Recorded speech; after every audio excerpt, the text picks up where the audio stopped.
Did you ever record Paula Abdul videos on your VCR so you could attempt to learn all the choreography with your neighborhood friends? Did the video for Michael Jackson's Thriller provide endless fodder for your childhood nightmares? Did you ever long to be cool enough to walk the red carpet at the VMAs, find a date on Singled Out, or live in a house with 7 strangers where people stopped being polite and started getting real? If you ever sang the words, "I want my MTV," you might be a Xennial, and we are too. Hello, I am Dani. And I'm Katie, and you're listening to Generation In Between, a Xennial podcast where we remember, revisit, and sometimes relearn all kinds of things from our 80s childhoods and 90s teen young adulthoods. Yes. And today's episode, everyone, is about something that made a huge impact in 80s, 90s pop culture, and that is MTV. Yes. So, Katie, did you watch MTV? How old were you when you watched it? If you did, what do you remember? I remember I had neighbors who would watch it, so it would have probably been late 80s, early 90s. And so it was like Paula Abdul stuff. We didn't have it on at my house, but I remember just sort of like out of the corner of my eye, maybe catching a few things there. And then watching it more when I was in like middle school and high school, coming home from school and, turning it on or whatever. Awesome. Yeah. What about you? Yeah. I actually was just telling Katie's husband, who was in here adjusting sound for us, which is our never-ending thorn in the side. Ouch. Thank you, Brant, for helping us endlessly. Yeah, my sister is 7 years older than me. As y'all know, I've talked about her a lot. And so I saw lots of things in the 80s long before I needed to see them. So I remember the early days of MTV because we had it. Mm-hmm. Tara, correct me if I'm wrong, but I'm pretty sure we had it pretty early on, like in the early to mid 80s when she would have been a teenager around those days. So I remember watching it a lot. I remember seeing things I should not have seen. I remember that I Want My MTV commercials. I remember all of that. So doing the research for this was fun because even though I was little when MTV started, I remember like so much of it. It's weird. It's weird when you have a sibling that's so much older than you, especially in the time that we lived in, because you remember things from their teenagehood and you experienced it from the outside, even though it wasn't your experience. You know what I mean? Does that make sense? Anyways, but before we get too far into it, let's take some time because we have to do a couple circle backs, shout out situations. And I am the first circle back, everyone. Shocker. I messed something up. Yay. I know it's hard to believe. We're actually just about to put a funny little clip on our socials about something I just messed up in Katie's studio today. We are trying to be hip. I cannot. Xennials and make reels. And we are so dang bad at it. Unless I'm trying on costumes. We're so dang bad at it. Anyway, you'll see what we're talking about. So in our last 2 episodes, which were so much fun, our Jagged Little Pill episodes, I apparently could not decide how to pronounce Alanis Morissette's first name because I said it repeatedly 2 different ways. And I texted Katie when I was listening back. I was like, oh my gosh, did you know I did this? And she was like, yeah, I noticed. I thought it was funny.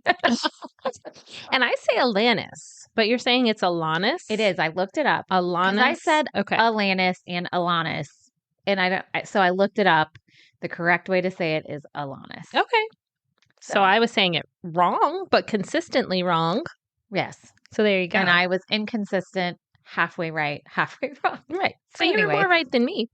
So that is our correction. I am so sorry, Miss Morissette. We have now fixed our errors. So. Yes, absolutely. Well, hopefully she's not too upset. I know. Clearly she has listened to both episodes and loves them. So welcome, Alanis. Did I say it right? Alanis. Yes. I did. Yay. Good. First try without thinking about it. Okay.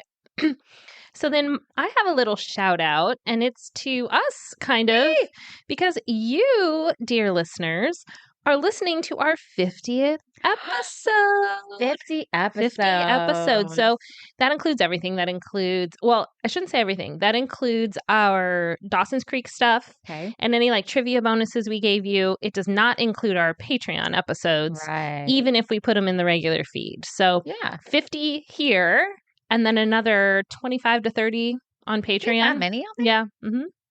And once we started doing after shows, it kind of started to add up. So if you have just like burned through all 50 and you're ready for more, head on over to Patreon. There's plenty more there and growing every week. So I wonder who's listened to all of them.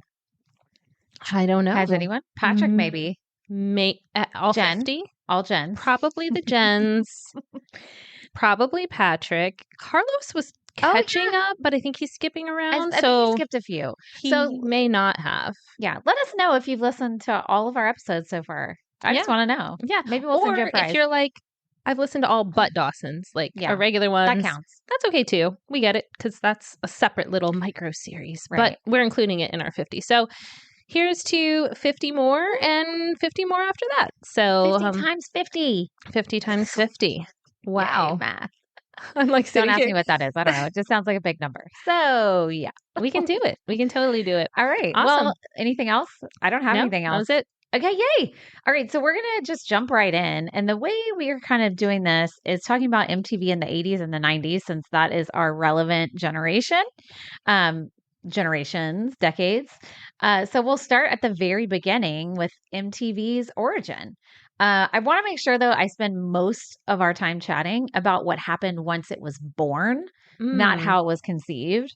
Okay. I'll briefly overview it. And just to make sure everyone, Dani did all the research for this. Yes. So I am hearing it for the first time. In fact, I was like, do I need my script? And she was like, oh yeah, for the intro. So right before we hit record, I popped open my laptop. So that was my first read, everyone. Please be kind. And she's also like, I had nothing to do with this research. So if anything's wrong, it's all Dani. I'm doing the disclaimer now. Yes, just disclaimer, kidding. I stand by all the research, even if I didn't do it. Every single thing. But it's true. It's facts. So anyways, there's a really good documentary, though, on Hulu that was done by A&E. And it's called I Want My MTV. Mm-hmm. And that actually goes into specific details and names of who, what, when, where, why of the origins. So if you want to know all the deets, check it out. It's really good. It's a little over an hour long. It was pretty interesting. But here's a very brief overview. Okay. In the late 70s and early 80s, there were some major musical acts that had made music videos to kind of accompany their hit songs. Some of them, to just name a few, were the Beatles. In fact, they had Hard Day's Night. Yep. Nice. Bob Dylan, ABBA, and Queen. Bohemian Rhapsody, y'all may remember. Yes. Yep. But the concept and the format for music videos hadn't really been established yet. That wasn't a thing. So in 1979, there were some executives at the newly formed Warner American Express Satellite Entertainment Company. Okay. LOTE. Yes. That's a lot of words. What's the acronym? You're like LOTE. I say how? I meant to say LORT, and I said, I don't know what I said. I'm sorry, LOTE. It was a long name that we're not going to say again. Yeah. Okay. So anyway, a bunch of businessmen, they felt teenagers were kind of an overlooked audience and potentially very lucrative. So they wanted to develop a television format to kind of target them. Hello, capitalism, of course, right? They're like, oh, we can make money from teens. Because cable TV was just getting going at this point in time, okay? But all the TV shows and stuff that were out didn't really cater to teenagers. It was, older adults. There were a few kids things, but not teenagers specifically. So the original format of having music videos 24/7 was created by a guy, an executive named Robert Pittman. He later was the president and CEO of MTV Networks, okay? So he kind of tested this format he thought of by producing and hosting a 15-minute show called Album Tracks on New York City's WNBC in the late 70s, okay? So every time I think of WNBC, was it the Howard Stern movie where did you ever watch his movie? Yeah. And he's like WNBC, where he's like the DJ. I think it is that one. I think so. What a weird memory. WNBC.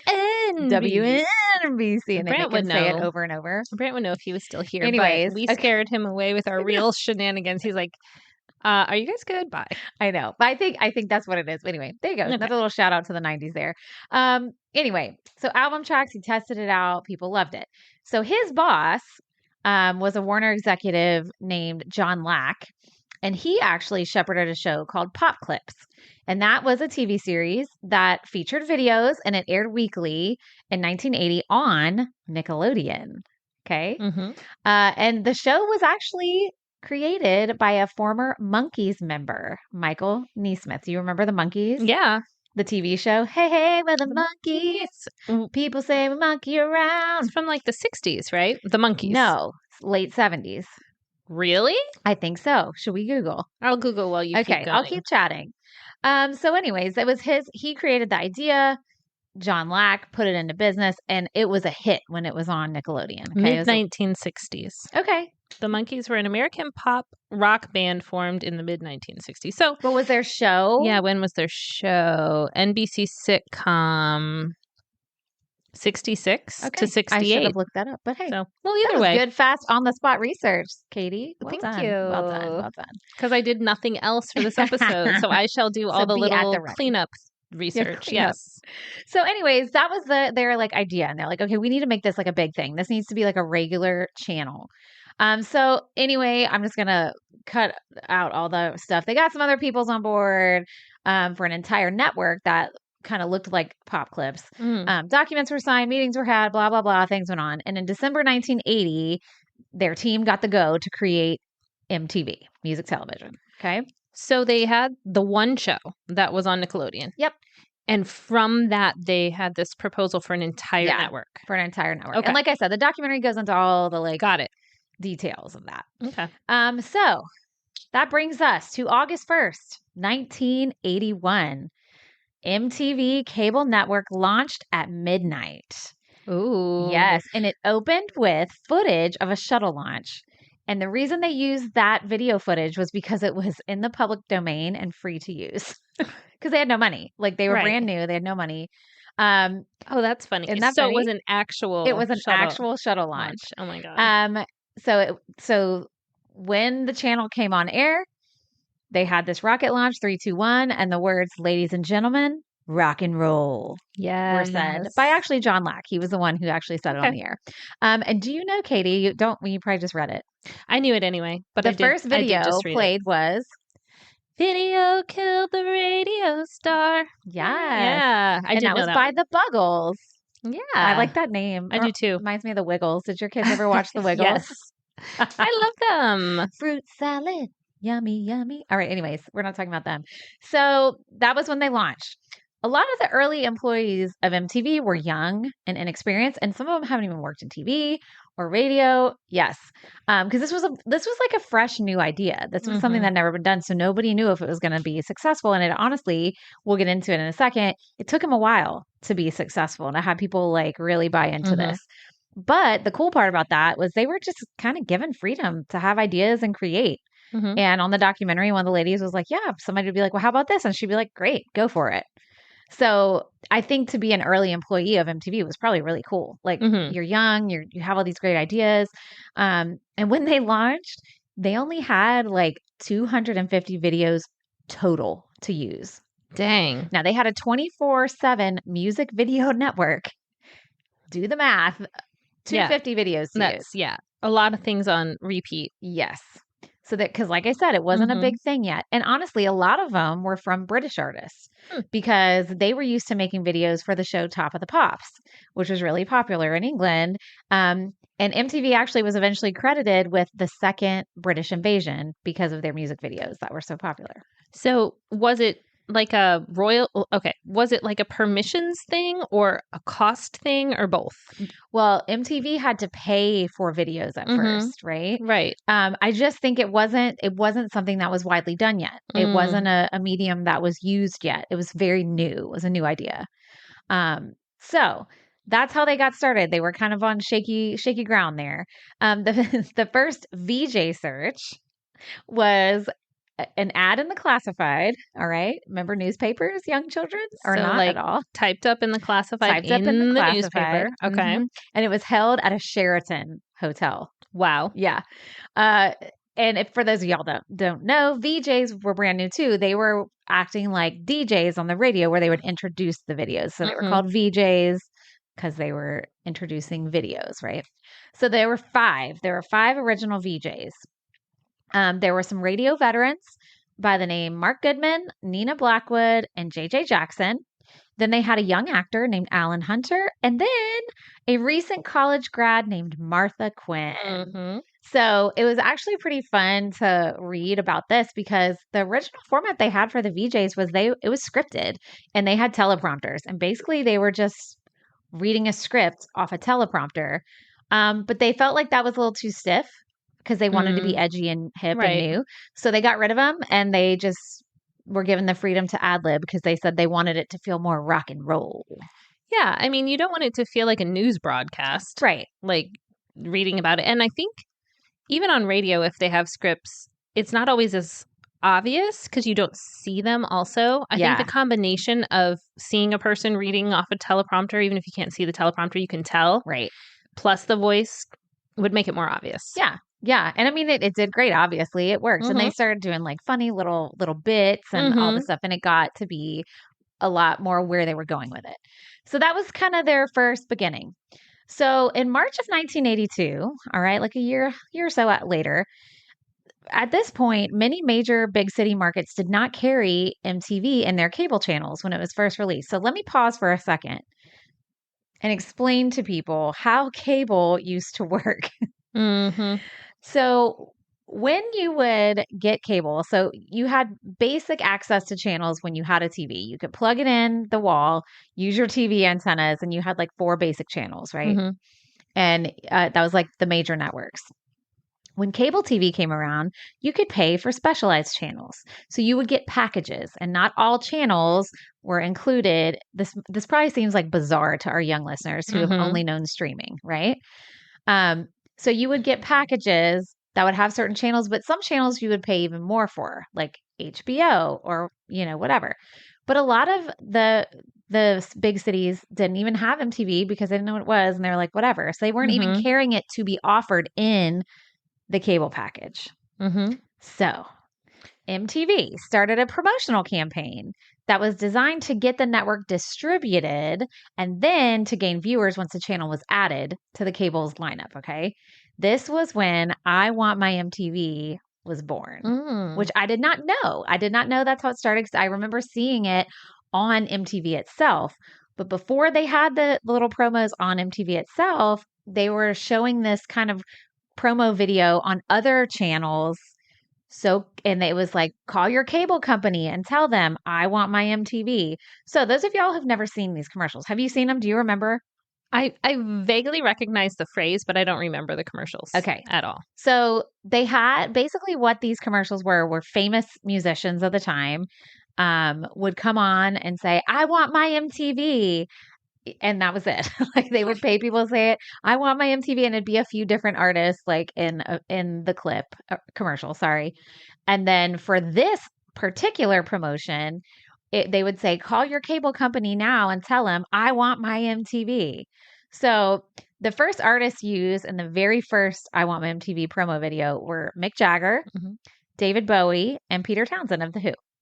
Wow. So it was 1982, and honestly, they did it as like favors for people they knew that were like some of the execs.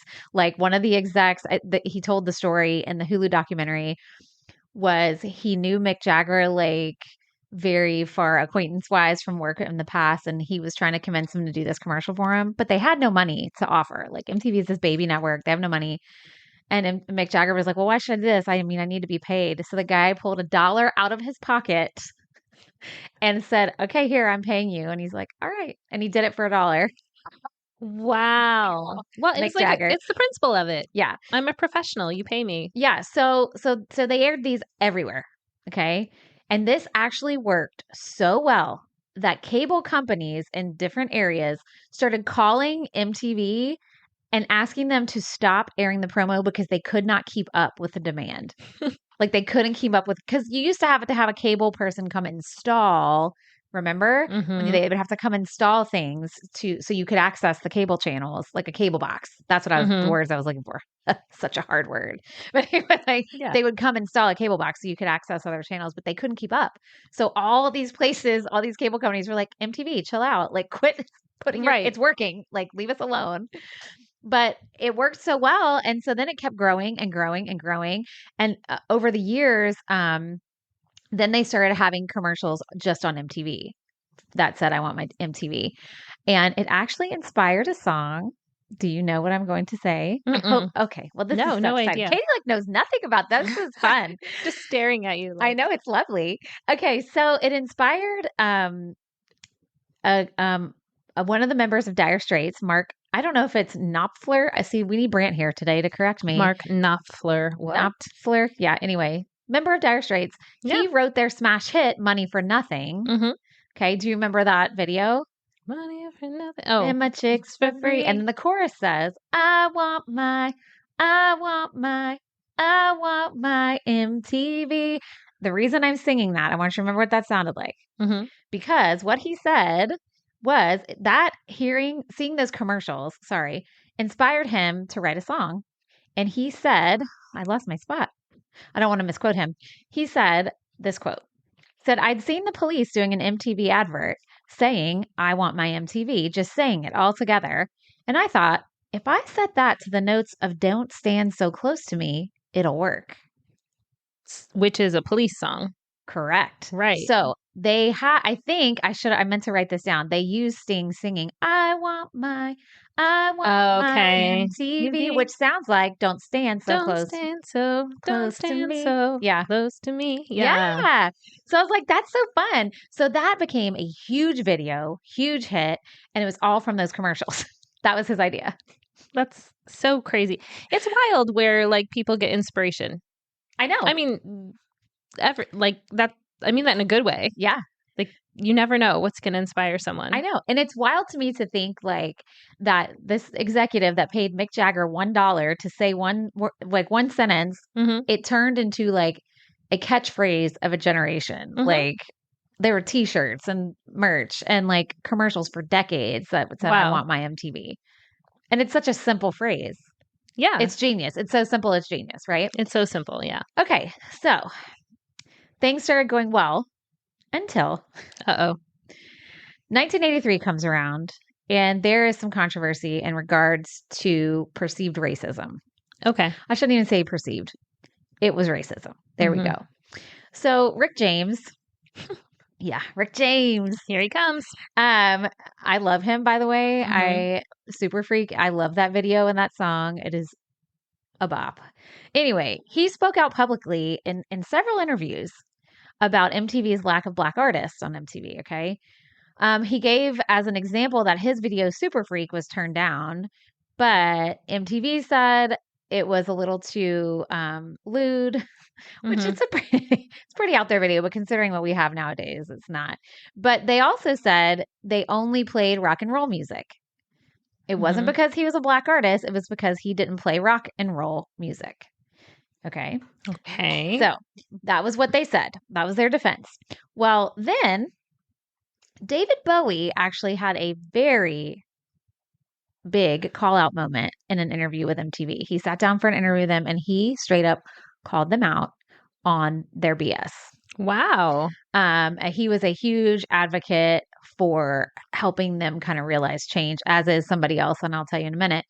So he did an interview with VJ Mark Goodman, and he just straight up asked him in the middle of the interview, why are there practically no Blacks on the network? Now, the way he said that, whatever. But Black people. Correct. Black artists, yeah. And Mark Goodman said that I'm going to just kind of read you the interview.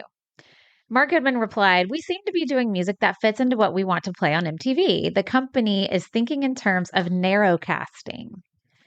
David Bowie said, there seem to be a lot of Black artists making very good videos that I'm surprised are not being used on MTV. I like how he pushed back. Yeah. Oh, he keeps going. Yeah. And then Mark Goodman, he's caught off guard, right? And now he's a VJ. He's not an executive. Then he just dug himself in a hole. Here's some of what he said in response to that. He said, we have to try and do what we think not only New York and Los Angeles will appreciate, but also Poughkeepsie or the Midwest. Pick some town in the Midwest, which would be scared to death by a string of other Black faces or Black music. Yeah. We have to play music we think an entire country is going to like, and certainly we're a rock and roll station. Oh, dear. Ouch.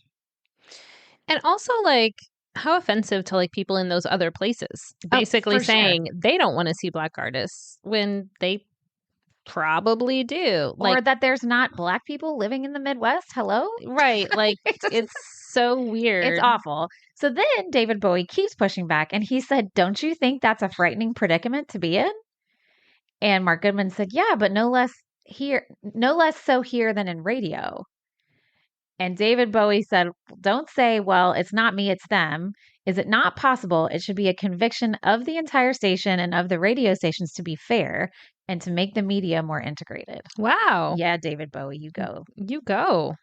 That's how you pass the mic, everyone. Absolutely. If you are in a position of power and you are being heard and you know there's voices not being listened to and heard, you do David Bowie. Like, right. Right? Yeah. So that happened. It was a huge controversy. So was it a live interview then? I don't know. I think it must have been, because I can't imagine MTV would have aired this otherwise. It must have been. Mm-hmm. I don't know. I'm sure. I mean, it must have been. Yeah. So, but then the controversy didn't end there. But then another person helped to get the change going. So in March of that same year, MTV rejected Michael Jackson's Billie Jean video for the same reason as Super Freak, because they said it wasn't rock and roll, it was pop. Mm-hmm. Well, CBS Records president Walter Yetnikoff. Yes, right? Walter said, because that's who Michael Jackson had his record deal with. He said he would pull all their artist videos from their station and expose to everyone they were being discriminatory if they did not air that video. All right. So MTV knew whether they aired it or not, it was going to be a big deal. So they decided to make the right decision, even though they had to be threatened. Right. Not the right decision, but right. They were backed into a corner and they had two decisions in the corner. Yeah. They finally got their act together and they aired Billie Jean on March 10th, 1983. And it literally changed the entire network as well as the music video medium in general. So Michael Jackson wasn't the first Black artist to be played, but he was the first non-rock or rock crossover artist because there was a video with Run DMC and Aerosmith when they did Walk This Way. Yep. And that video was on before that, but that's because it was a rock crossover. Yeah. Run DMC was just guesting on that with a rock and roll artist, which is why they were already on. But he was the first Black pop artist to air, which is insane because how many videos did Michael Jackson end up? Oh my gosh. Right? I know. And he changed the game. Because not too long after this, Thriller debuted in December of 83. Alongside, there was a mini documentary called Making Michael Jackson's Thriller. Have you ever watched it? No. Oh, it's so good. Okay. So they show how they make the whole video. They show the makeup and this. Oh, it's so good. Look it up on YouTube. It's somewhere you can find it. Is it as good as our behind the scenes reels that we make? It's fascinating. So they aired what they did in December. They aired Michael Jackson's Making Michael Jackson's Thriller documentary, and then the video came right after. So it was like this event, right? Nothing had been done like this before, and that completely changed the video game forever. The music video game forever. It just did. Because by the mid 80s, a couple years later, MTV had a huge noticeable effect on motion pictures, commercials, television, and it changed the music industry too, because looking good, or at least looking interesting on MTV, became just as important as sounding good when it came to selling music. Like making a good music video contributed to your record sales as much as playing your song on the radio. So go ahead, Michael Jackson, even though we have a lot of dilemmas with him. But as an artist, he changed the game. Yeah. So, do you remember that video, Thriller? Oh, yeah. Girl. I love that video. Let me tell you what, it still scares me. It does. It's a great video. It's so scary. It doesn't take much to scare me, by the way. I am a huge chicken. But when I was a kid, I was little when this video came out. What year did I say? 83? I was 3 when it came out, but they played it for years. Forever, for years on end. And I can remember when I was 5, 6, seeing it and being, because my sister would videotape videos. We'll talk about that in a little while. And she loved it, and she would watch it all the time, and it's scary. I would cry, and it would terrify me. If it came on the radio, I would used to like listen to the radio at night, like on my clock radio or whatever. And if it came on the radio station, I'd turn the radio off. Oh, I know. I mean, it is scary, I think. I mean, and like they had Vincent Price on there. Come on, he is the scariest voice ever. Yeah. They did amazing. Falls across the land. I mean, that's horrible. That's not what he sounds like. Sounds like a drunk vampire. Never mind. Moving on. Okay, so MTV like changed pop culture, like obviously. And at this point in the mid 80s, they are on fire. Everybody knows who MTV is. Everybody wants to be on MTV. You want your videos played. MTV really was a pivotal part in bringing success to newcomers like Madonna and Duran Duran, who used increasingly sophisticated techniques to make the visual elements of a video just as important as the music. So you can probably think of some of Madonna's videos, Duran Duran. I think of Hungry Like the Wolf, like where they're running through the forest and all the or rainforest, I guess it is. But they also gave renewed life though to veteran performers like ZZ Top got in on the game. They had another like revamp of their careers when music videos came about. Tina Turner and Peter Gabriel. Wow. Remember Sledgehammer? Do you remember? Yeah. Sledgehammer. It had like claymation in the video. Yes. So they each of them scored the biggest hits of their careers thanks to heavy rotation of videos.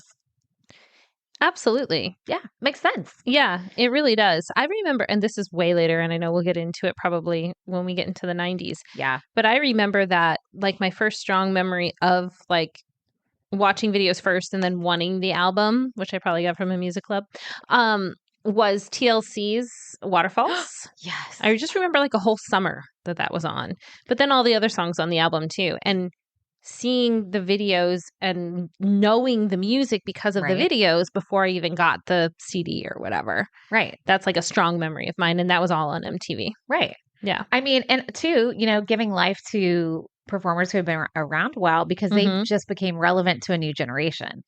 Right. So they like were able to capture a new audience that may have never heard their music before until they saw their video. So pretty awesome. So then we go to 1984 and it was the first VMAs, Video Music Awards, and something very big happened there. Madonna performed Like a Virgin. This is what you already know the performance I'm going to say, in her bustier wedding dress combination with her little boy toy rhinestone belt, where she was like humping the ground and like being all crazy. That was a big deal in 84. Like that was the first VMAs. Wow. Yeah. And think of all the things that have happened at the VMAs since. I'm thinking of Britney with a boa constrictor. And then her Madonna kiss on one. Yep. Yeah. And every year there's something. And then Kanye take Taylor Swift's award. Was that at the VMAs? Or was that a Grammy? That might have been the Grammys. Maybe it was. No, they wouldn't let him do that at the Grammys. It was probably the VMAs. Well, I don't know if Will Smith can punch someone at the Oscars or wherever. Anyway. So that was 84, which is pretty fun. That's the first Moon Men were given out. And the reason they did that was because when they started the network, that was their footage they used all the time. They eventually stopped using that footage when the Challenger disaster happened. Okay. Yeah. I mean, using it. That makes sense. Yeah. And at that point, they probably had money to not use it. I think so, probably, but they quit using it after that happened. Makes sense. So then now we're in 1985. Okay, something big happened. Viacom purchased MTV Networks from Warner Communications, super long name, and the shift in content was immediate and dramatic. So this is when programming started to change, and it was pretty quick. It was pretty swift. They knew what they were doing. And in the documentary, when I watched, all the big wigs were like, yeah, they offered like us a pretty substantial check. So we were like, hey, like show us the money. So the original 5 VJs were replaced. Martha Quinn left in 86, but she came back in 89. I'm not real sure why or how or whatever. JJ Jackson left also in 1986, and unfortunately he died in 2004, which is really sad. Dang. Nina Blackwood also left in 1986, and then Mark Goodman and Alan Hunter left in 1987.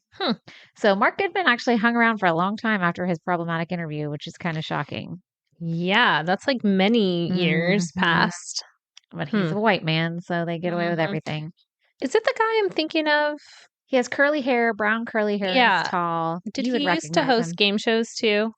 I'm not sure. I feel like, if you Google his name and you see his face, he's a tall guy. Yeah, I think it's the guy I'm thinking of. Hair. Let me look at him real quick. Yeah. But yeah, I think that's him. So, yeah, that's who I was thinking of. Okay, so they all left and they were replaced.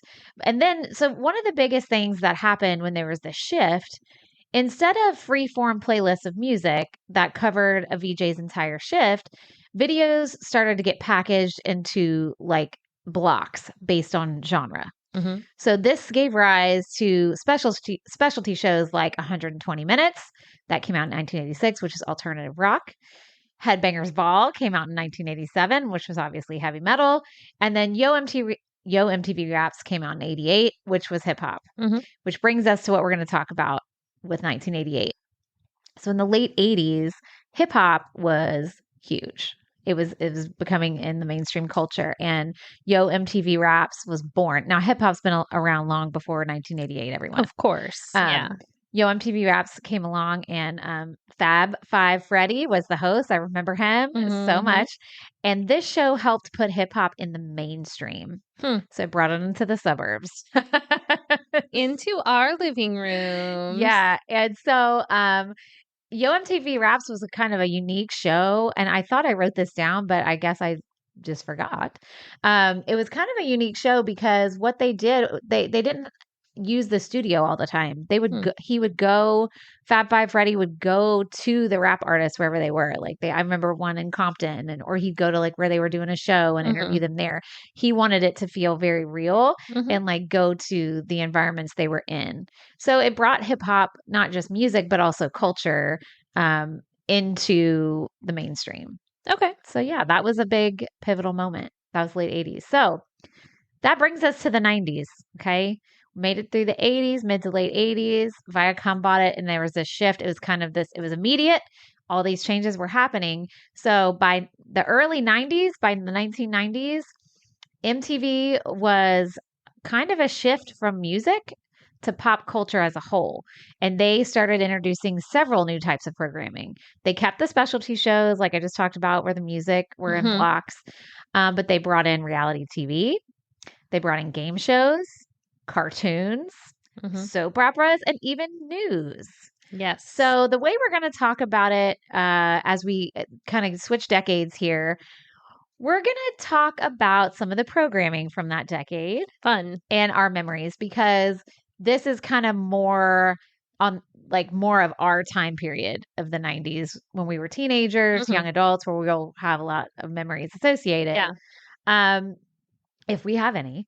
But a lot of what the programming happened really was huge in impacting pop culture. So that's where we're going to go with the 90s. The 80s, I just kind of gave you a bunch of facts and history and kind of the hows and whys and what happened. So Viacom shift, we're in the 90s. Okay. So I said news. So MTV News. You remember the news? I do remember. Do you remember the host? Yes, I also just saw his name, but shoot. I but without the picture, I see his face in my head. Kurt Loder. Yeah, Kurt Loder. Yeah, I loved him. So he originally hosted a show in 1987 called This Week in Rock. Okay, that's how MTV News started, but it eventually grew into a newsroom that produced hourly news briefs between music videos. So every hour on the hour, they would come in for a little news brief in between shows, which I remember. Be like, "Hi, I'm Kurt Loder with MTV News." Yeah. And I think he had a catchphrase, but I didn't look that up. And they'd also do like longer special reports on topics such as the Iraq War and sexual health. And they even started covering political news with the 1992 election through its Choose or Lose campaign. And honestly, I remember seeing somewhere else recently that MTV's Choose or Lose, and then they had Rock the Vote, that actually really impacted registered voters between 18 and 24. It got them out to vote and brought political awareness into the younger generation. I can remember Bill Clinton being on MTV. Yeah, me and too. they asked him if he wore boxers or briefs. Okay, so that was MTV. It was like it was like a town hall. Yeah, they did. remember that. They did like an open town hall. Yes. So that's, to me, that's pretty cool that like they made news hip. Like, Yeah. you know, and made it cool to be a registered voter. Yes. Like no matter what your politics are, that's your right as a citizen. And I think a lot of times, I don't know, I'm not saying people don't want young people to vote, but it's not really like pushed on young people the importance of their vote. Mm-hmm. So to have a whole station saying, I mean, obviously anyone can register to vote, but have a station saying, young people, you should if you can. Yeah. And here's why you should. Mm-hmm. You know, like these issues are going to impact you. This is important. Mm-hmm. And like you were saying, they did have like town hall with presidential nominees where young people could ask them questions like, Mm-hmm. what's your stance on HIV awareness? Or, you know, what is your opinion on, you know, the right to choose? Mm-hmm. What happens to my body? And they would get to ask them the things that are relevant to their lives. Yeah. So I think that's really cool. So MTV News correspondents interviewed notable people, like we just talked about. They covered major music news. And in 1994, Kurt Loder broke regular programming to announce lead singer of Nirvana, Kurt Cobain's death. And he was one of the first to report it. Wow. And I remember it. I was a huge Nirvana fan. In 94, I was 14. And I remember that day when they announced his death. And then they devoted like a whole day of programming for him. And I recorded it. My friend Katie and I recorded it and we would watch it obsessively, which is kind of weird, but teenagers do weird stuff. So anyway. Teenagers be teenaging. But I remember it like, that was the first time I can remember. Like I have lost a lot of people when I was young and that's sad. But that's the first time I remember like somebody young dying. That was so important to like my teenage life. Because like when you attach on to musicians or music when you're a teenager, it's because it feels like they're singing to you or like it's relevant to your life. Mm-hmm. Yeah, I remember that. Anyways. And we talked about that a little bit with Alanis. Look at me go. Obviously, thankfully, she is still with us. But just how, when you're hearing words that really speak to you, like we still pretty much knew every song on that list and could sing parts of it, even if some of those songs we haven't listened to in forever, because that's a foundational memory of when we did listen to it. Yeah. And what was happening in our brains and our emotions and hearing a young person say how we felt. Right. You know, so like you said, really feeling like this isn't, an adult per se. I mean, technically Kurt Cobain was an adult, but like, this isn't like a parent or a grandparent or a teacher or someone like that. This is like someone like me who I really admired and just expected decades more music from. Right. That this happened to. Yeah, it was tragic. But so that was MTV News. They got their start early 90s. So now we're just going to talk about some of the shows that debuted on MTV in the 90s. Mm-hmm. Some you may know, some you may not. But there were so many, I tried to just do some that were super relevant, and you'll see why I picked the ones I did. So in 1991, a show called Liquid Television came out. I'm just going to read you the description that IMDb said, and I wrote that wrong. I wrote IMBD. That's not correct. IMBD. I love it. Wrong. Anyway, IMDb. This was because I was like, how do I explain what Liquid Television was? Here was what they said. MTV's classic, surreal, experimental, grotesque, macabre, and darkly humorous animation anthology featuring both serialized and one-off segments. The show also features music videos and rare live action and puppet segments. So many things. I know. So as you can see by that explanation, the show was weird. It was out there. Did you ever watch it? No. Okay, I don't think I ever did. Okay. I've never seen it. If I remember correctly, I think it came on like late at night. I think Liquid Television was a late at night or maybe like 10 o'clock, later in the evening. I think I remember it coming on. It, like I said, it was super weird and it was out there, but I did watch it. I remember watching it, and I mean, I was 11. I think I remember watching 11, 12. Even though it kind of like freaked me out and grossed me out sometimes, I didn't understand a lot of it. because it was adult humor Mm-hmm. and the puppets were weird. Like I still watch. I was like fascinated. It was like so weird, and I was like so drawn to it, and I don't know why. So again, I was a weird kid, everyone, as we know. But it actually, Liquid Television introduced many characters that would eventually get their own shows. Two of the big ones were Eon Flux in 1991. She was like this sci-fi. Do you remember? She had Mm-hmm. black I hair. remember. And then Beavis and Butthead in 93. So Beavis and Butthead were on Liquid Television before they Okay, had so their they were show. like a segment of that show. Yeah. Okay. And so was Eon Flux. Because it was like it's like they said, it was like an anthology show. There's like little Mhm. segments. Some were regular ones and some were just, skits or not skits, but segments just for one show or whatever. Mhm. But yeah, they got their own show after they were on Liquid Television. So Beavis and Butthead came about in 93. So I didn't do a whole thing on Beavis and Butthead because I feel like we may have to do a whole episode on it. Yes. We need more than 5 minutes I know. on Beavis and Butthead. I really do think we do. I really think we do. And now I can't stop thinking about Ryan Gosling and what's the other guy's actor? name? I don't know. Saturday Night Live when they were dressed like Beavis and Butthead. Those are the Beavis and Buttheads I see in my head now. I know. Not the cartoon versions. I'm like, oh no, it's those guys. So did you ever watch Beavis and Butthead back in the day? My brother really liked it. I loved it. I was 13 when it came out, so like, of course. Yeah. They were just so ridiculous. They were ridiculous. And I actually had two little turtles that I named after them. And it also annoyed my mom to no end. She hated it when I watched that show. She hated it because it was obnoxious and gross and, right. potty humor. I was going to say potty humor. Yeah. And she hated it. So, of course, I got these little pet turtles. And I was like, well, guess what, Mom? This is Beavis and this is Butthead. And I hope that just put a dagger right through your heart. She was like, oh, my God, Dani, really? And I'm like, yes. You're like, and I have won. Meanwhile, she's just rolling her eyes like, get this child out of my probably. face. I'm telling you, I was the youngest and my sister's 7 years older than me. So my mom was tired. She's tired. She didn't care. Name your turtles after an obnoxious MTV cartoon. Great. Anyway, so I didn't go into too much about Beavis and Butthead because I think we're going to revisit them. And another one we're going to revisit, but we have to talk about today, is a show that debuted on MTV in 1992, The Real World. Dun, dun, dun. All right. I have to just read the intro to the OG Real World.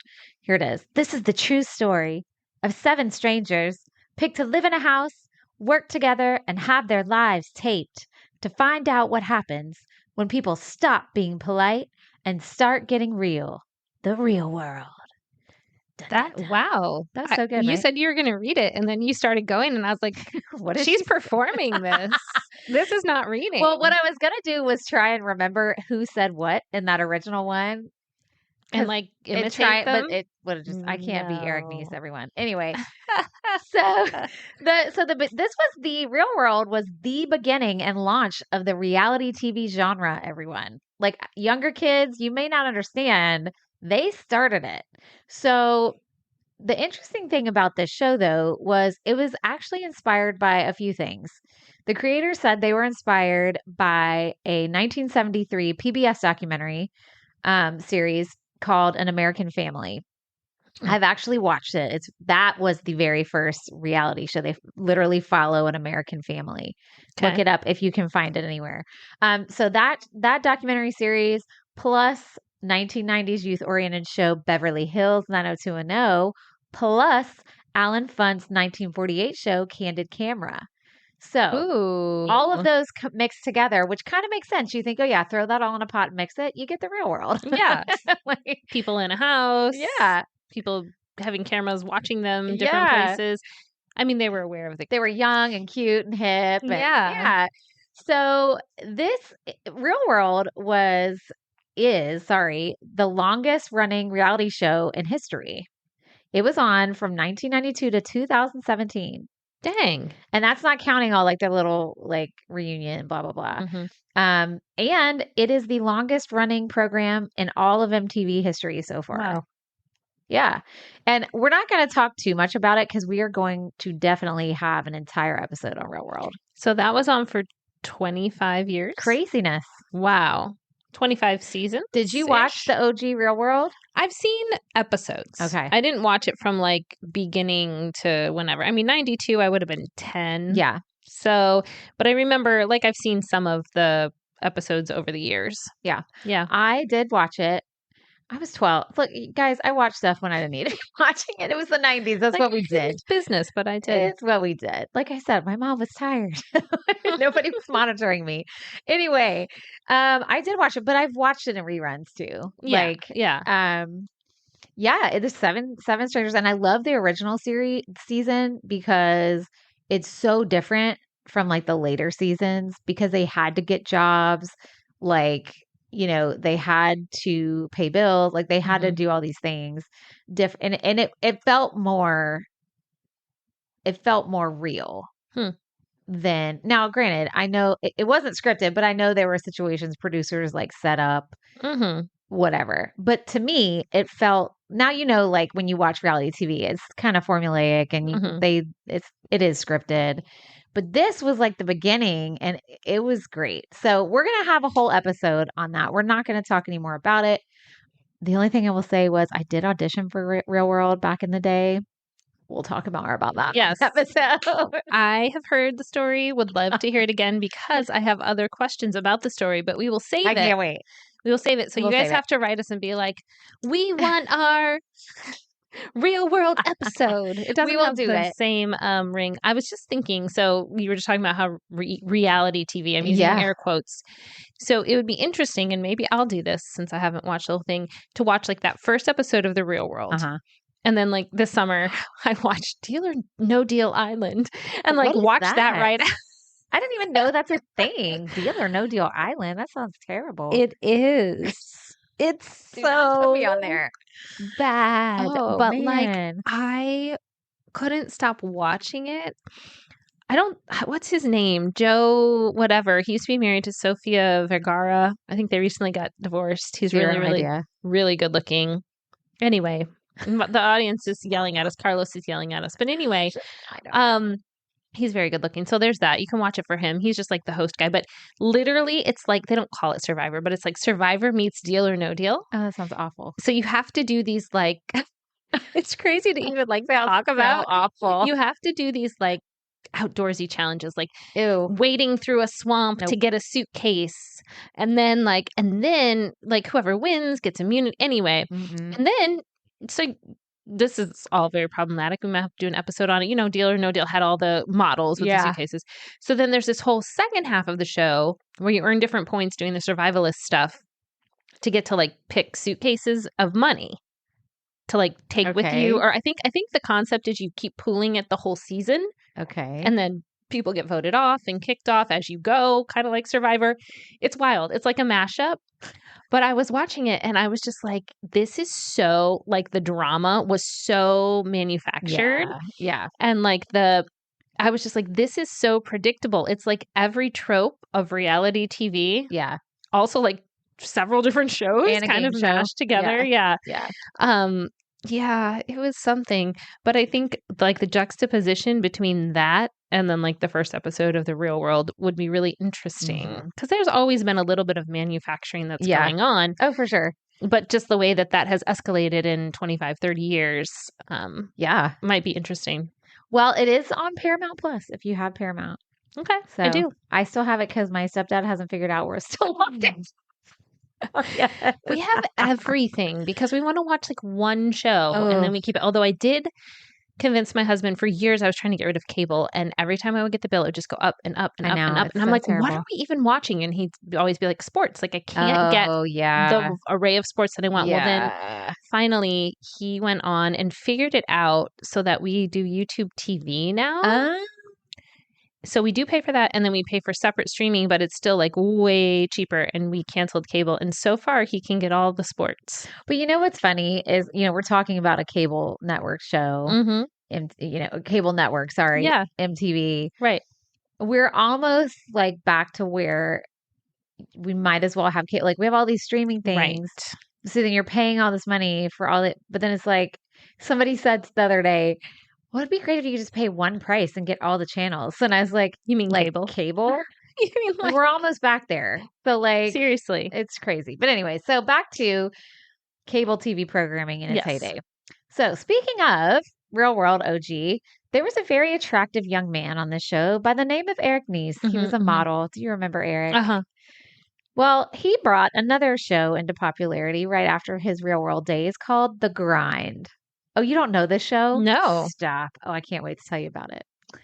So The Grind was basically a show that featured young, good-looking people dancing to dance and hip-hop hits. That's it. People dancing, looking cute. That's all. In their fashions. Yeah.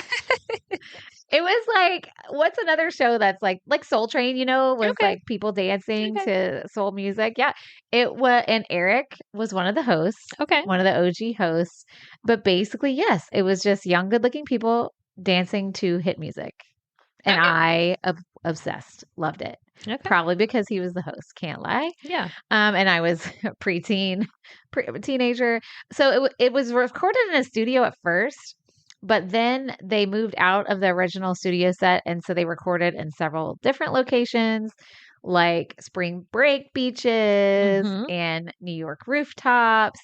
And The Grind also spawned several aerobics workout videotapes. I totally had some. Because capitalism. Oh my God. They were so fun though. Okay.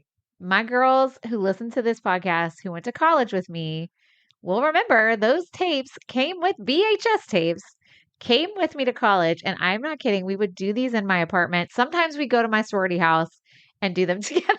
I mean, it's like we've said in a separate episode how I said my mom used to do Sweat into the Oldies. Yes. And they were so fun because it would almost feel like you weren't working out. Yeah. Well, I mean, because you were just having it was fun. hip hop aerobics, right? Yeah. So it's dance aerobic. Like, Zumba is really popular. It was like that, right? Crunch, the gym Crunch was the ones who produced it. And I think back in the day, they would even have classes at Crunch gyms. Okay. Before they were like a huge nationwide thing, because they were more like a specialty gym. And I think they would have like The Grind hip hop aerobics class. That is so great. Anyway, if you Google up The Grind workout VHS, and you're going to see some interesting stuff. But they're great workouts. Like, they're super good. Anyway. I was going to say, maybe, how like there's all these different fitness trends. We just need to bring that one back. And let's see what happens. Well, I don't know. There's some toxic diet culture nonsense in there. Like, yeah.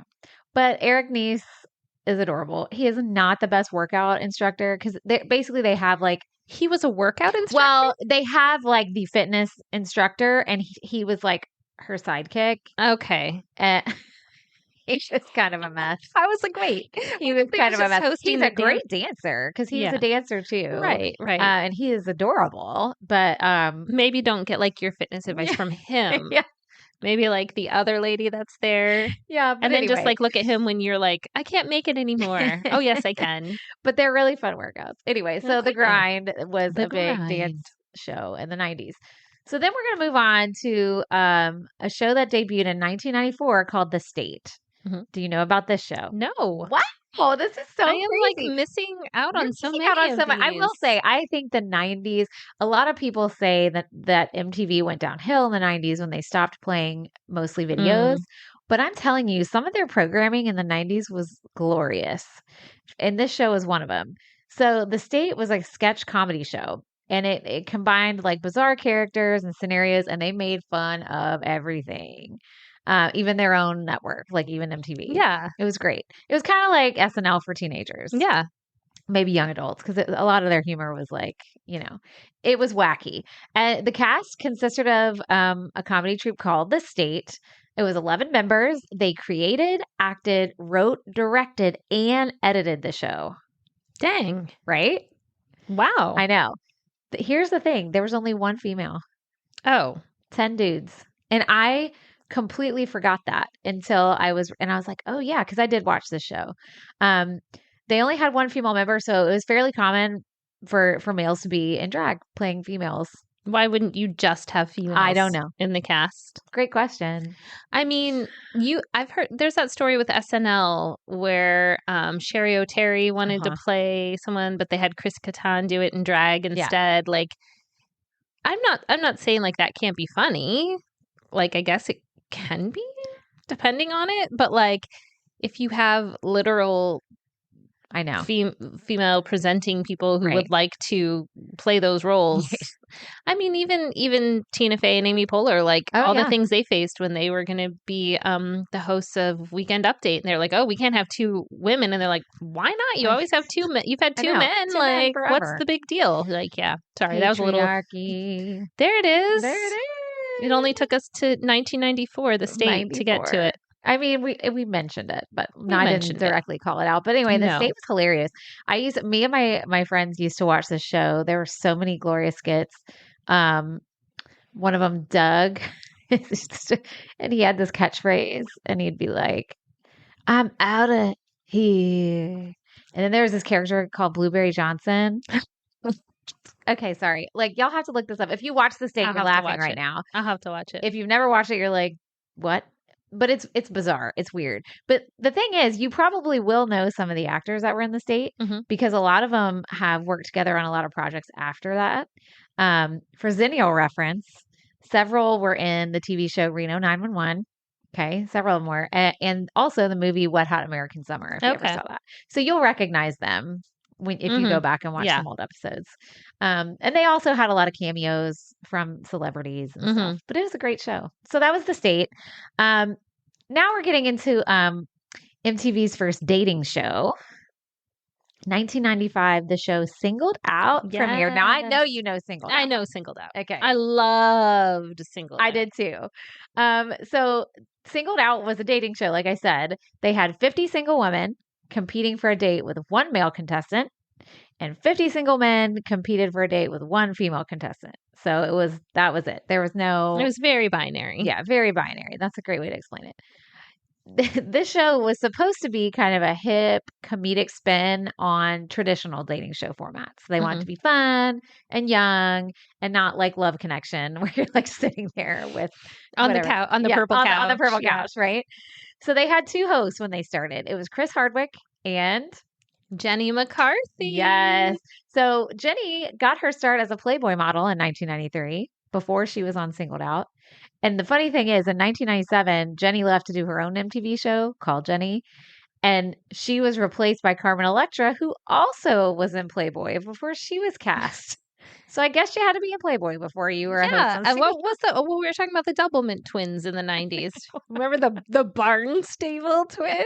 Remember that? Yes. And it was like, so they were popular for gum and they posed in Playboy. Yeah. The end. Period. I mean, it was like, absolutely, clearly nothing wrong with that, but it was sort of like a career elevator. Yeah. Like if you've done that, then you can host Singled Out on MTV or whatever. But the best thing about Jenny McCarthy, I think, when she was on the show, and this was like her when she got to be really big, was she was this gorgeous, beautiful Playboy bunny who was hilariously funny. And she was gross. She would pick her nose and make fart jokes. And like she had the potty humor and the obnoxious stuff. And you just hadn't really seen that, Right. And she had kind of contradictions that lived together. And that's why I think she was so fun. Like that's why girls loved her as well. Right. Because you can be pretty and gross and funny. Like, and her personality, which is so big and over the top. And like you said, not something we necessarily had seen before. So what do you remember about this show? Because now that you finally remember, I was like, I said we were going to talk about memories and Katie said none so far. So hopefully we do you remember the show? No. Okay. No. So now my brother liked that show. Those are my memories. Okay. So like I remember the 50 people. I remember that because there's like phrasing around that. I just remember, and I don't remember how, they couldn't see the people and then people would leave. Right. So they had 3 rounds. The first round was just like that. All the 50 people were off to one side. The person who was selecting the date was on another and they couldn't see, but they had categories. You'll remember. Yes. That they had to pick from. So he'd be like, okay, I'm going to go with hair. And it would be like, okay, red, blonde, brunette, and they would have to eliminate one of those groups. That's what it was. I knew it was an elimination, but I didn't know how. And so if he said blonde, then all the blondes would leave. But then he would see them as they were leaving. Because if you remember, they would give them a golden ticket. So if they saw somebody leaving that they thought was attractive and they wanted to stay, they could give them a golden ticket and they'd be back in the mix. Got it. And then the second round, they would have like questions or like challenges they would do. And then the third round was like, I was reading the explanation. I was trying to remember this. It was like they got to move forward or back certain places. Like, you're like, oh, if you can get, I don't remember. Now I'm going to mess it up, but it's like you can move forward and it gets closer to the date. Right. Move forward one. If you don't, you move back, or you just don't make it at all, or you get eliminated. Yeah. Yeah. So not everybody got a date that was on Singled Out. Right? Or that's a different show. So the contestant would end up with a date. Oh, yeah, I guess so. Or is it possible they would run out of people? Well, I guess because there's several people in round 3. So whoever was the last one standing. That's what it was. Right. Yeah. Sorry. Okay. Well, now we remember. Now we're getting there. Ooh, see? We're dusting off. See? But it's funny. I mean, but basically, like, when they were casting for the show, when they were finding contestants, they were just looking for attractive people. It wasn't really about actually making a compatible pairing. Yeah. Yeah. And I mean, that was a part of the reason, you would watch. Right. Kind of like, although I don't remember it, this grind show. They would just be like, this grind program that the kids are watching and learning dance moves on. But yeah, it was like one of those things, like where you were just like impressed by the youth or the style or whatever, it was literally like, let's have a half-hour show. I think it was a half hour where we have 102 really, really attractive people, 104 if you count the hosts. Right. And people will watch that. Right. And they did. And then something funny that I forgot about until I was researching was they had like several mascot characters that would pop in here and there. The most notable one was Bob the Angel, and he was the scruffy cigar smoking Cupid. He was kind of in a bigger body, and he would come out like, I don't remember him at all. He's in the logo. Okay, I remember the logo. If you would remember. So what is he called? Bob the Angel. You'd remember when you see old Bob. You'd remember, and everybody out there, Google it if you're not driving. Yeah. Oh, you don't remember him? This is not it. Okay. These Google are because we're middle aged. Bob the Angel, but I should probably put Singled Out. Yeah, because I don't I'm getting all kinds of weird stuff here. I'll show you later. No thanks. Okay. So he's coming up as a Wikipedia. All right. Okay, so like, is this him? It's not him. No, I don't know what's happening. I'll show you later. Well, look, Katie has like some statue, like. We'll chat later. Gargoyle. I'm like, that can't be him. Okay. No, I'll show you. Moving on. All right. So moving on, 1995, we have another reality show come in the mix, inspired by the real world, which is Road Rules. So, did you watch Road Rules? Yes. Oh, okay. I liked that show. So Road Rules was developed after the success of the real world. And this show followed 5 to 6 strangers between the ages of 18 and 24, just like Real World. But they were stripped of their money and they were restricted to life in an RV, and they traveled from location to location. So they were guided. They had a set of clues, and then they had missions to complete. This show was the pioneer in travel adventure reward reality television. Okay. Yes. Right? Right. You had all the other ones. What was the one, the race one? Yeah, Amazing Race. That's what I was going to say. It's like before the Amazing Race. Before all of this. So they were kind of the pioneers in this type of reality show. I think you and I should go on the Amazing Race. No, I'd lose. Oh. I'm not adventurous. Yes, you are. I mean, like, if it tells me to do something gross, I won't do it. I'm not trying to go through some rainforest. Like, if I have to pee outside, it's not happening. Like, if I have to touch reptiles, I don't want that. If there's a tent involved, no. So I would be absolutely terrible on any reality. In fact, funny thing is, Cooper and I were just talking about how, because he's been reading The Hunger Games. So we watched the first movie and I was like, I'd be dead in 5 seconds. Like, I'd be dead when they call my name as tribute because I'd pass out of fear. Like, Yeah. just die of fear. I would be dead. I will never be the last one standing in an apocalypse because I don't know what to do. I have a better game show that we should be on. Supermarket Sweep. Oh, yeah. Okay. I can That'd do that. be fun. Shopping at the grocery store? Yeah. And there's like a reboot of it that was on. That would be hilarious. We should figure out how I could also do Family Feud, although it's not as funny anymore. But anyway, moving on. So that was Road Rules. Not really much to say about that, except what we just said. Except that Dani's not doing it. Prominent memories of Road Rules? No, I just remember I liked it.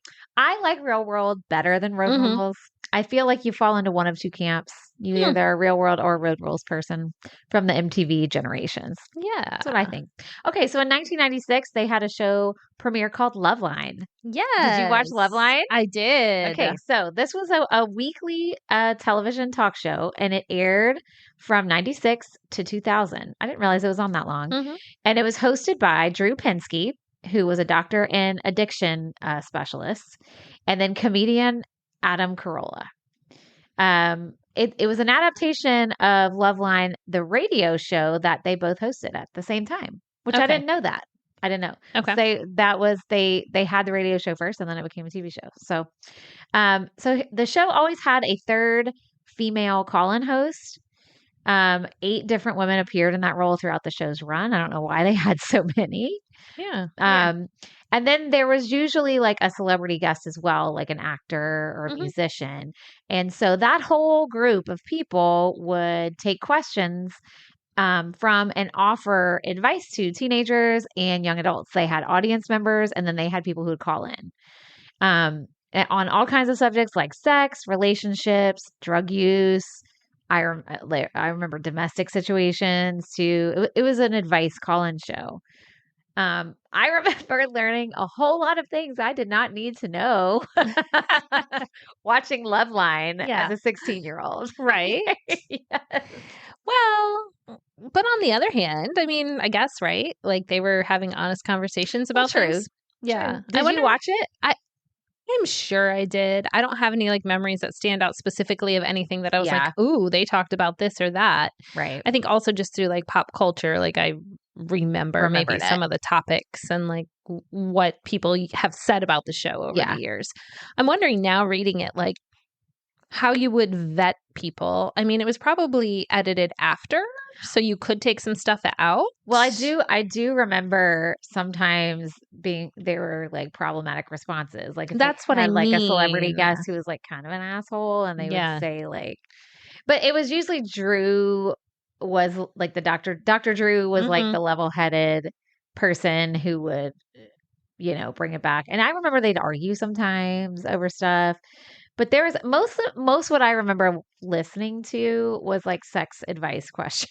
I was gonna say, I feel like that's like the whole of the show, and then maybe it's some called like Loveline. Yeah. So I mean, sex, dating, yes, all those things. Yes, and I mean, I remember this show. I did learn a lot of things that I didn't need to know yet, but also, I mean, they did talk about stuff like safe sex and different types of sex and how to stay safe and so on the positive side, like you were saying, it was a good learning show, but they did say problematic things here and there. But when I don't know, it's just so many opinions. I know. You know what I'm saying? Like if you're talking about 2 regular people, you can kind of figure out what they're probably going to say. Right. But then the female host rotates between 8 people. So maybe over time you can narrow down what she's probably going to say. But then you also have a celebrity in there. I just feel like it's a lot. Ooh, like that's a lot of opinions. I know. And really only one of those people, I don't know who the women were that were on the show. Maybe they were licensed psychologists or something, but they probably had a mix of like what their expertise was. But of those people, you only really have one who's an expert on giving advice medically and otherwise for these things. Yeah. That's a little scary. I know. So that was that show. Okay. So now, of course, I had to throw a cartoon in the mix besides Beavis and Butthead. Hey, Katie's like, great. So in 1997, the cartoon series Daria premiered. I was just seeing her in my head, and I just Googled her really quick to make sure it was the person I was thinking of. But yes. Daria. So can I describe what she looks like? So she's brunette. She's got these like, what do they call them? Like Coke bottle glasses, these like thick black circular glasses. She's not smiling, like very serious look on her face, green jacket, kind of like plaid, private school kind of skirt looking thing. She's got her arms crossed over her chest. So she looks like a very serious teenager who potentially isn't happy about anything. Pretty good explanation, I'd say. This, you kind of hit the nail on the head. I love that description. This cartoon series focuses on Daria, and that is voiced by Tracy Grandstaff, and she actually was a character on Beavis and Butthead. She wasn't like a huge character, but she was in the show. Daria was a smart, dry-humored, somewhat misanthropic, cynical teenage girl who had a best friend, aspiring artist Jane Lane. And the whole show is just them like observing the world around them. It's set in a fictional suburban American town of Lawndale. Again, with the Dale, like yeah. And it's kind of a satire of high school life. Okay. Yeah. And like Lawndale. She speaks very dry and just Daria. Yeah. So the plots of Daria largely concern like a juxtaposition between her jaded, sardonic cynicism and then the values and preoccupations of the suburban all-American hometown that she's in. So it was perfect for me. I loved it so much. Me and my friends adored it. We watched it all the time. And actually, the reason I put this in there was because the whole reason this show was created was because MTV wanted to bring in a higher female demographic. Okay. So I liked that. And I think it worked because it was great. It was a great show. You said you and your friend watched it. I totally love this show. And I mean, I saw who she was in my brain before I looked it up. I think you'd appreciate it, even though it's a cartoon. I think I would. I think you would appreciate it. And I think it is still, I think you can still stream Daria. I know in 2020, they brought it back on a few like streaming. I don't know if it's still there, but I bet you could find it on YouTube at least. But anyway, that was Daria. She was great. I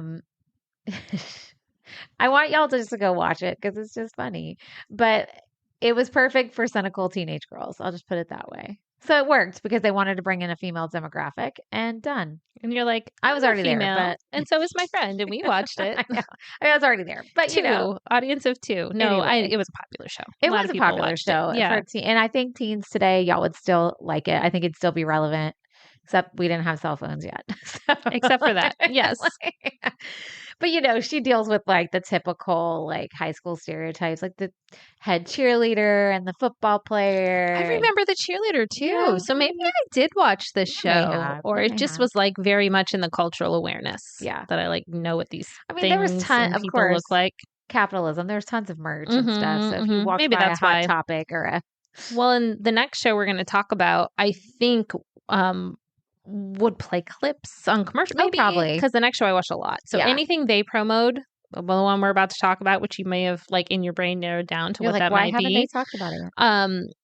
I feel like maybe there was like commercials or promos or something that maybe I would have known the characters from that. Yeah, probably so. So like we're saying, we have one more show to chat about in the late 90s. And that is from 1998. It premiered, and that is Total Request Live. Yes. Now, I was 18 when this show came out. I did not really watch this much. I remember I would put it on sometimes, like after school, which is when it came on, but I was busy and I didn't really watch it. But Total Request Live was hosted by Carson Daly, and it played the 10 most requested music videos of the day as voted on by viewers via phone or online, that was a new thing, right? Yep. The show generally aired Monday through Thursday, so school days, for 1 hour, though the scheduling and length of the show fluctuated over the years. Sometimes it was longer or shorter or whatever. Something I thought was interesting was TRL was billed as a live show, but many episodes were pre-recorded. I actually didn't know. I know. And the live studio audience was not added until 1999. So it started off without a live studio audience, and then it got to be I just remember the studio in Times Square. Yeah. So you would have like the audience in there, but then out on the street, you would have all the fans too. Yeah. And then, of course, you'd have like the artists who came in, Britney Spears, NSYNC, Backstreet Boys, Christina Aguilera, like everybody. And then, they would have the little mic and perform in studio. Yeah, and sometimes they would like premiere a song. Yes. Or a video. They'd sing a song and then it'd premiere their video. Yes. Yeah. There was a lot of that. And Carson Daly, right? So his big, like you mentioned, I mean, he's still around hosting stuff. I know. That's like him and Ryan Seacrest have made like for real a career just of that. I mean, they're great at it. I know. But it's like, this was kind of, when you think of TRL back then and now, you think of Carson Daly. They're the same thing. Yeah. Like you think of the same thing. It's like Pat Sajak and Wheel of Fortune. Yeah. Alex Trebek and Jeopardy. Exactly. It's so true. Exactly. So you did watch Yeah, TRL. so this timing is perfect, really, because I would have been 16 when this came on, 15 going into 16 probably. And so I would come home from school then, and my dad would be at work and my mom would be at work. And so I would just come home and make a snack, whatever. My brothers were maybe there, maybe not, maybe doing sports. And I would turn it on because no one was there to turn it off. And I don't even remember watching it in my room. I would just watch it in the living room while I did other stuff if I was home. And so I saw a lot of good videos this way, and a lot of the artists I like were on. Yeah. Because it was the top 10 videos requested. So it's probably teenagers calling to vote and vote and vote. And you can vote as many times as you wanted. I'm sure I voted. I'm sure. I was going to say, did you vote? Positive I voted. Sure, yeah. I'm sure you did. Positive. Yeah, I didn't really watch this. This is the only one I didn't have big memories for. Yeah. So I'm glad you did, or it would have been boring for us to talk about. Look at me at the end coming up with some memories. I mean, honestly, though, doing research for this was really hard because MTV is a whole entity in and of itself. To dive in and just be like, let's talk about MTV was rough because we didn't even go into the 2000s at all. So we just focused on 80s and 90s. And in the 90s, I could have talked about way more other shows. People are probably like, why didn't you talk about this show and that show? Chill out. I'm sorry. You can at Dani with your complaints. Sorry. I mean, we're going to talk more in depth about the real world. We are. Maybe I'll do a more in depth on Total Request Live. Because there's probably some I'm sure behind the scenes drama. Even I wonder what you were saying about Black artists. I wonder if any of that played into some of that too. I don't know. My guess is probably yes. I might have to look into that. Yeah. So maybe we'll have a TRL episode as well. But that brings it in. This was a long episode. So maybe should have done a two-parter, but we didn't. That's okay. You can always pause it and listen to it as if it is 2 parts. Oh, correct. You can listen to it tomorrow, except you're already here. So you've listened to it today, whenever that is. I know. I mean, this was a lot of info. So thanks for sticking around and soaking it all in. Thanks for listening to Generation in Between. If you loved what you heard, share us with all generations all around. And if you didn't like us, that's fine. But come back again because we may talk about something you will like. Exactly. Although if you made it this far and didn't like us, I'm confused. I know. I don't this get was it. a long one. But you never know. Maybe you're one of those people that's I'm going to give them the full episode to decide. But like Dani said, if this wasn't your cup of tea, this is episode 50. So we have 49 other options. And depending when you're listening to this, there could be 100 plus options for you. And at the bare minimum, you will always learn something when you listen. Always. And we don't always love the topics we're talking about. We've talked about cartoons a lot, and Katie is great. I think I need to give cartoons another shot. I think you do. That'd be so exciting. I do. I think that we've mentioned a few that I'm going to try. I am never going to watch Snorks. Ever. You're missing out on 80s wonderment. Oh. Well, anyway, okay. All right. We're going to close it up now. Go. But we're going to record our Patreon after show. So if you want to listen to that, head on over to Patreon and tune in. And we will see you guys next time. Do you have a witty phrase for the end? I don't. I meant to write one down, but call your cable company and tell them, I want my MTV. That's a good one. Before we see you next time, do that. Yeah, seriously. Let's see what happens. Okay. And the AI can be like, please, I don't understand. If you would like a person. Okay. All right, everyone. Next time, guys. See you next time. Bye.